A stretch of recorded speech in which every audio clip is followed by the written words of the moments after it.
The Man Who Saved the Moon. A kind hearted man, looking down into a well, saw the reflection of the moon in the water.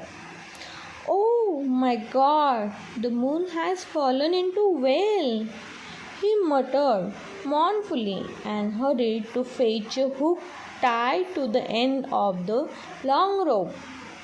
Quickly, he let the hook fall deep into the well, holding fast to the rope. The hook hit the water and, reaching the bottom of the well, carved fast to a stone.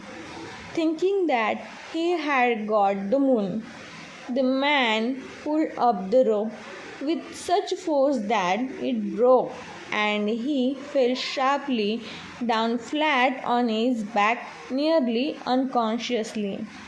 The first thing he saw when he recovered was the moon, which now shone serenely high up in the sky.